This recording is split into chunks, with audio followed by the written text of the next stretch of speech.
Often what we want to do is we want one person to be responsible for it, and we want that person to fix it, okay? I was in a medical ward today this week for 3 hours. Sam was doing a test. He's all good, no issues. But I was watching the news over and over again. And this week, the AFL terminated an investigation into racism by 3 ex-coaches of the Hawthorn Football Club. Now, the cultural resolution couldn't come to a solution. Both parties, there was no common ground, and it had gone on for 8 months, and so they just had to close it. And often, and when this happens, it will now be taken to the Human Rights Commission and then possibly to federal court. And it's hard because I don't know what actually went on. I don't know if the coaches actually did anything.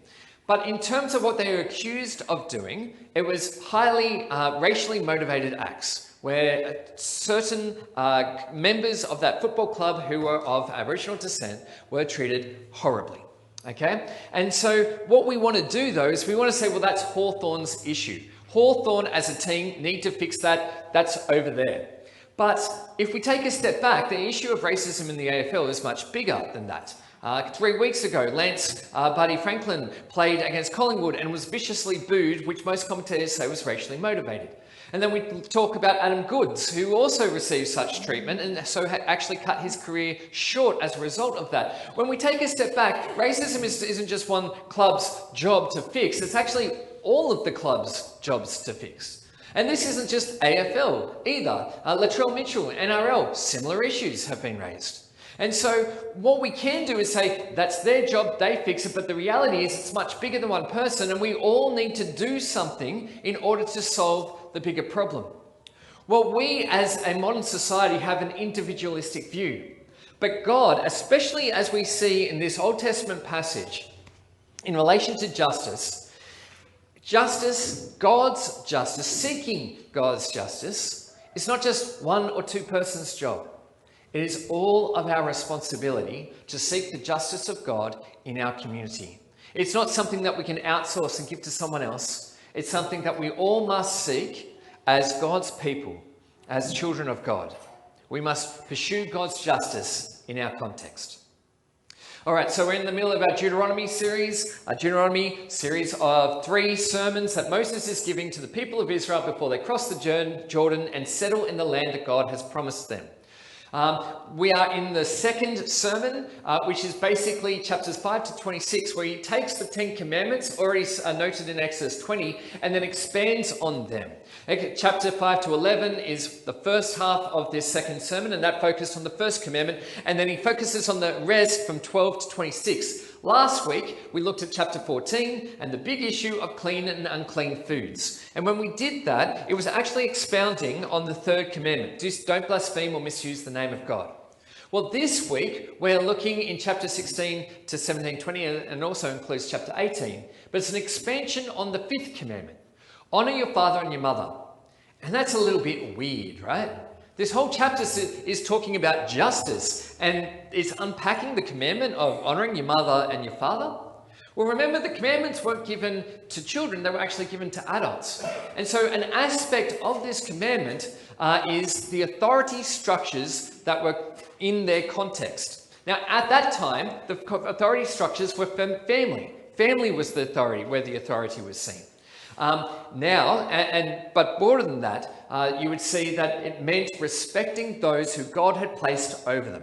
The judges and priests that God had placed over them deserved honor and respect.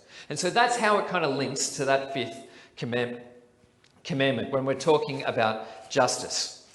And then the word justice appears 3 times in verse 18 to 20 alone, and so it gives you the tone for this passage.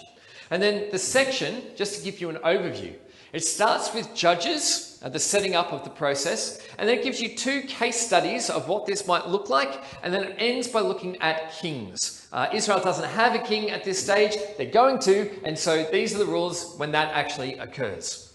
So we start, verse 18. Appoint judges and officials for each of your tribes in every town the Lord your God is giving you, and they shall judge the people fairly. Now, the appointment of judges already happened in Exodus 18, where Jethro, Moses' father-in-law, saw that Moses had too much of a caseload in judging the problems that were coming from the people of Israel.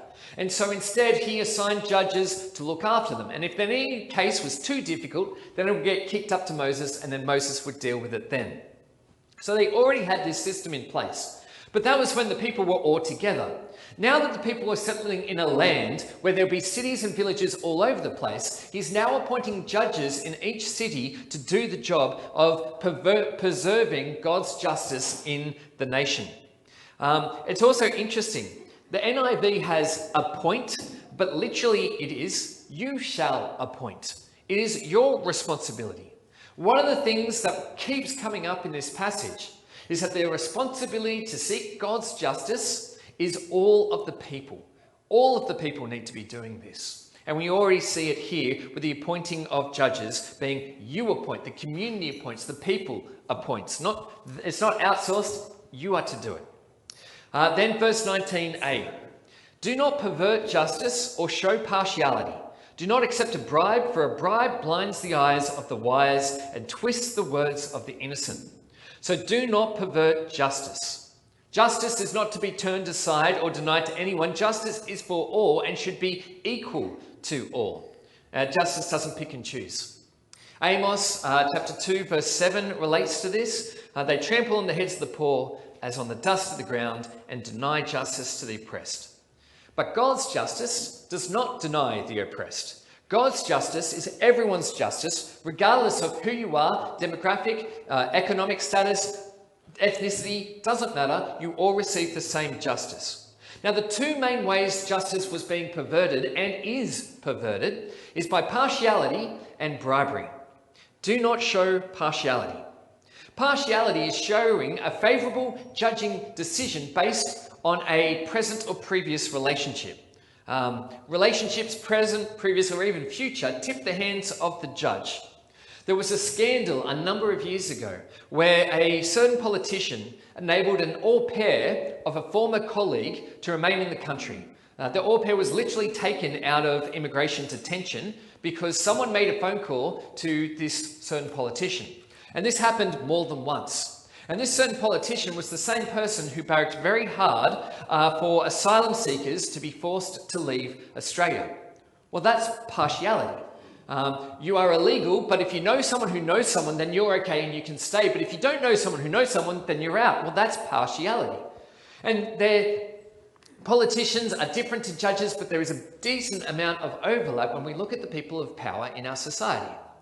That was an example of partiality, and that is not to happen in God's justice, and God's people are not to be okay with that. Relationship should never tip the scales of justice. Now, this can be relational, but it also relates to discrimination, where some people groups are treated differently by the courts other than others. We see that specifically when the rich are treated differently than the poor, and we will come back to that. The second way justice is perverted is through bribery, where the judge is paid off for a certain decision. It's interesting how relevant that is in our modern context. Judges who decide favourably to those who appoint them, for example.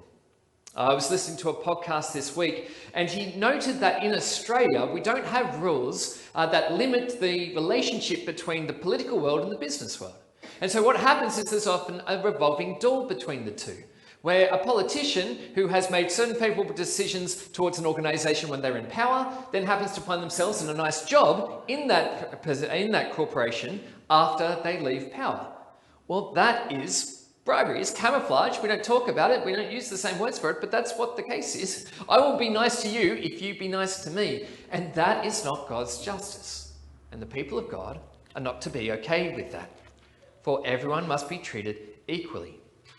And then this ends, the judging section ends on verse 20a, follow justice and justice alone. And this is kind of the catch cry for this whole section that we are looking at today. And this notion raises the image of Lady Justice, who has the scales in one hand to judge what is right and wrong, a sword in the other to deliver the punishment for those who are found guilty, and she is blindfolded, so that she does not identify who is coming but for her for truth and judgment. So the identities, demographics, ethnicities, wealth of those in front of her are not regarded, are not considered in her ruling and in her judgment. That is true justice. But that is not what we see in our world. A friend of mine was abused as a child. In his mid-20s, the case was brought to the court, and the defendant got a high-priced lawyer. And I was in the court for one of the times, and I heard the defendant lawyer weasel suspicion and doubt into the minds of the jury. As a result, the jury could not come to a conclusion on the case, and that person was let free. And I was incensed, and I was really angry, because what had happened is someone who could afford a rich lawyer who was very good at his job, and that's his job, there's no harm on him, he's paid to do that job. But as a result of that, the person who did an atrocity got away with it. Well, that is not justice. We as Christians should not be okay when injustice like this happens in our world. We have a flawed modern judicial system, but we shouldn't be okay with that. Having set up the system then, Moses goes on to consider two case studies in which this system is seen in practice. The first, he sets up a law. When the law is broken, he talks about what needs to happen as a result. The case study is verse 21. Do not set up any wooden Asherah pole beside the altar you built to the Lord your God, and do not erect a sacred stone, for these the Lord your God hates.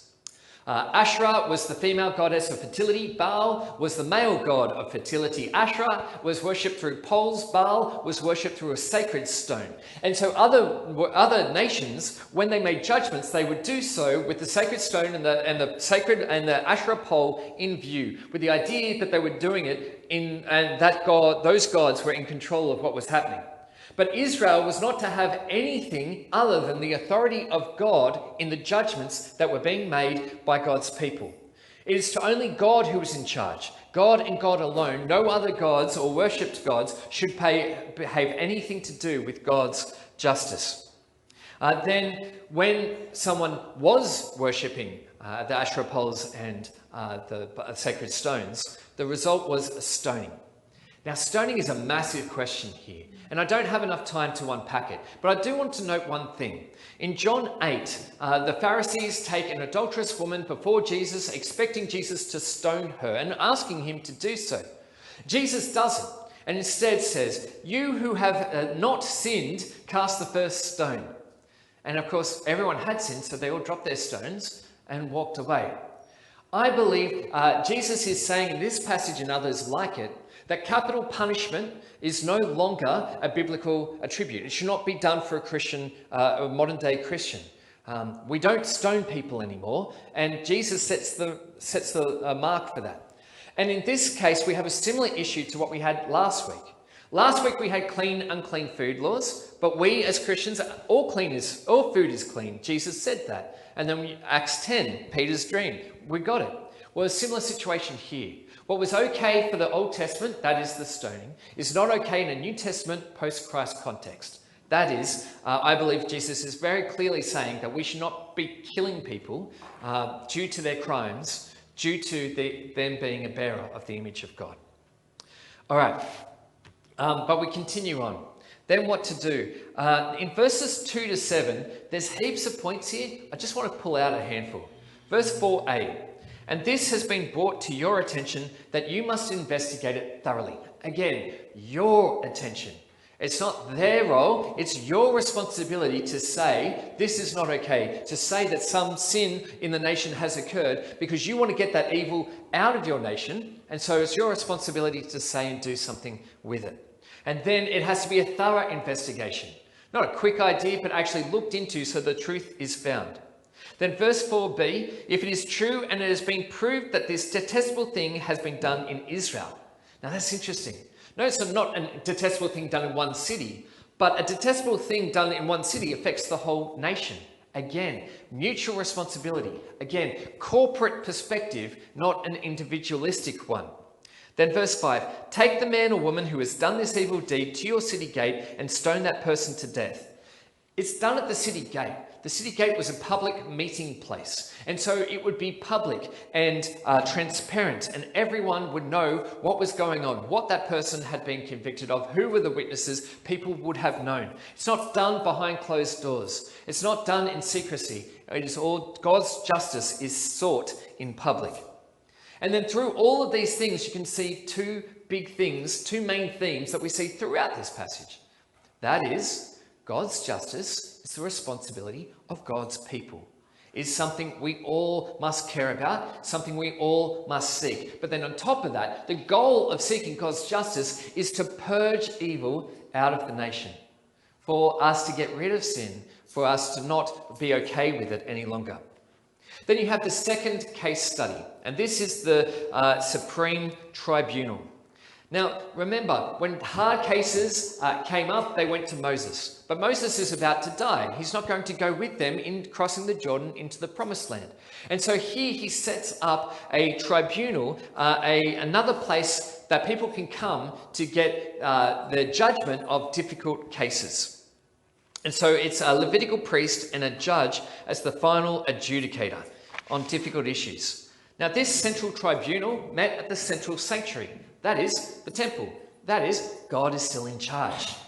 When it's really difficult, God is still a big presence in the judicial process. The people then in verse 10 and 11 are to act according to the decision that the judge has made. They are to do what the judges say and not show contempt for a judge. When I think of a contempt of court, I think of a clip by Al Pacino where he goes, "You're out of order. I'm out of order. You're out of order. This whole trial is out of order." Yeah, and in such, he was obviously contempt of court. But contempt of court for us is someone making a scene during the middle of a trial and being disruptive. Contempt of court, though, for the Old Testament was when a judge gave a ruling and one of the parties said, "No, I don't want to have anything to do with it. La, la, la, putting earmuffs on. I won't do what you have told me to do." And the punishment for that was death, because it's kind of pointing to the finality of the judge's decision. What the judge says has to be abide by, and it goes.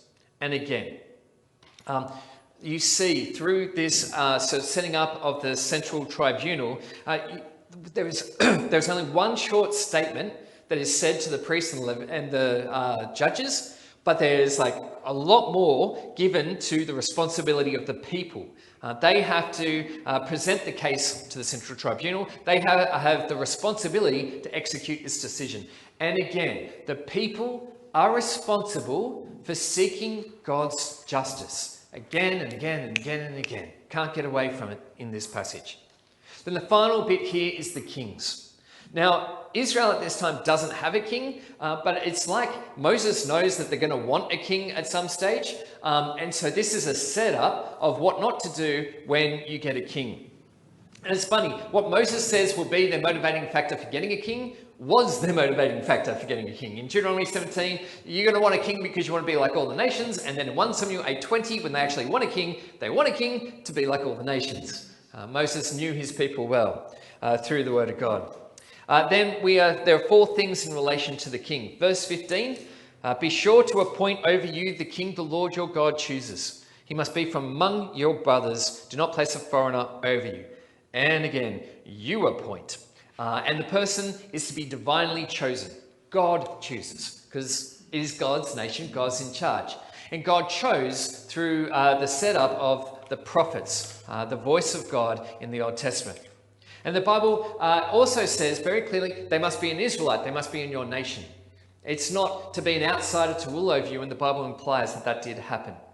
Then verse 16, the king, moreover, must not acquire a great number of horses for himself. I think that's a little bit weird. Does God hate horses? No, but rather at this time, horses were like the modern technology for military battle. If you wanted to win, you'd get horses. If you had heaps of horses, then you're more likely to win. And as such, Israelite kings could put their hope in military victory in their own might. If only I have enough horses, then I will be able to beat these guys. But God is very clear. No, you go into battle unmanned, outmanned and outgunned. That's fine because you have me. You have God. And that is how you are going to win. That is how Jericho was destroyed. And that is how they were able to be all these kings in Canaan, because of God. If you had heaps of horses, you could say it's you. But without those horses, you must admit that it is God is the reason for your military victory. Verse 17, he must not take many wives or his heart will be led astray. Often what kings would do is they would marry foreign wives for political alliances. But God is saying you don't need political alliances. You've got me, that's enough. And it's interesting what we see in King Solomon is he actually does this. He takes on many foreign wives, and as a result, just as Moses said, he begins worshipping other gods and is no longer loyal to Yahweh and walks away from him. And then finally, verse 18, he is to write himself on a scroll a copy of the law, and he has to read all the days of his life. He writes it out himself, and he remembers it. And that is to keep him on the pathway that God wants him to do what God has called him to do. Okay.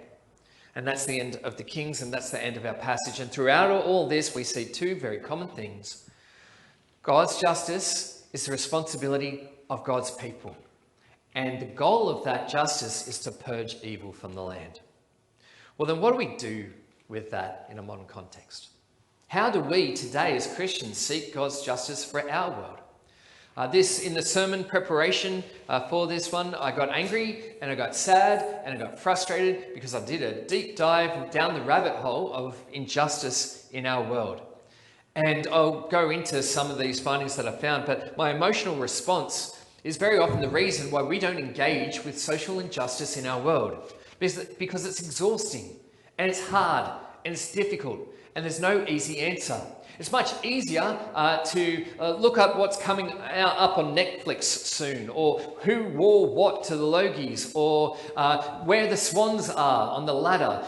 This is easy, but to actually engage with some of these difficult social issues in our world, that's hard and exhausting and tiring. And so often we put it into the too hard basket.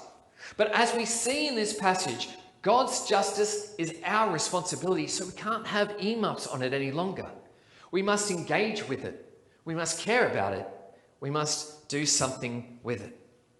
Well, let's look at some social injustice issues in our current culture. Gambling is a big one. It's a massive issue in Australia. One study found that about Australians lost $25 billion on legal forms of gambling in 2018 to 2019. That's bad.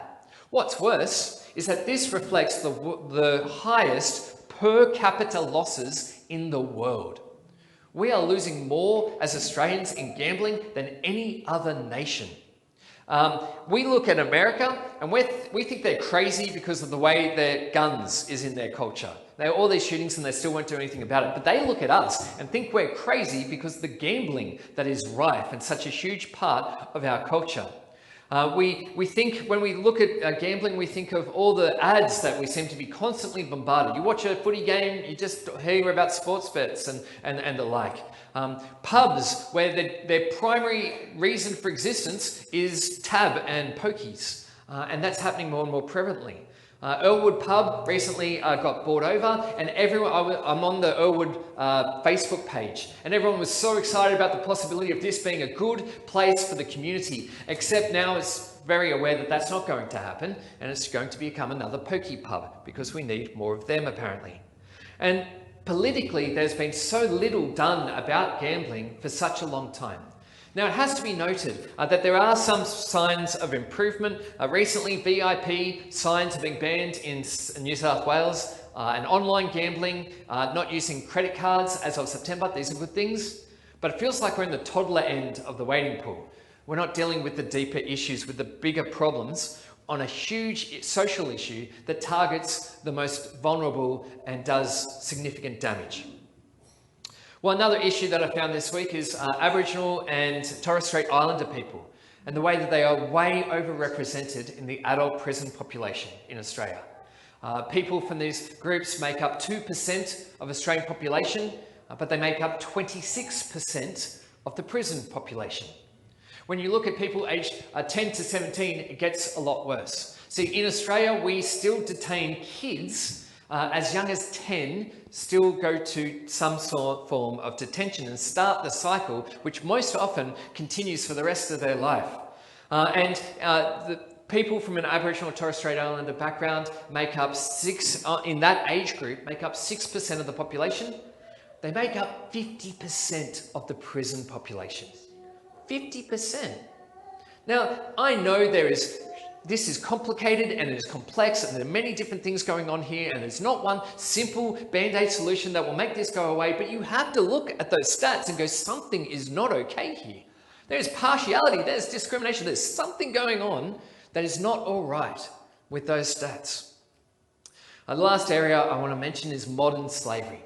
Modern slavery is when people are exploited financially through force, fraud, coercion, or abuse. It's where they are forced to work for poverty wages. It's often described as hidden in plain sight because these are the people that are all around. There's farmers, they're in our restaurants, they're cleaners, but they are too scared to seek help. And Australia has made some progress in recent years, but on this issue, we lag behind similar countries, with the majority of victims going undetected and conviction rates being increasingly small. Some of the reasons for this is that we as a community don't know about it. We're not seeking to know about it. We're not caring about it. We're not pushing it. We're not progressing it. So that's just 3 issues, okay? And I'm not even talking about dodgy landowners hiking up rent 50% in a housing crisis. I'm not talking about refugee mistreatment. I'm not talking about NDIS scams. I'm not talking about the PricewaterhouseCoopers scandal.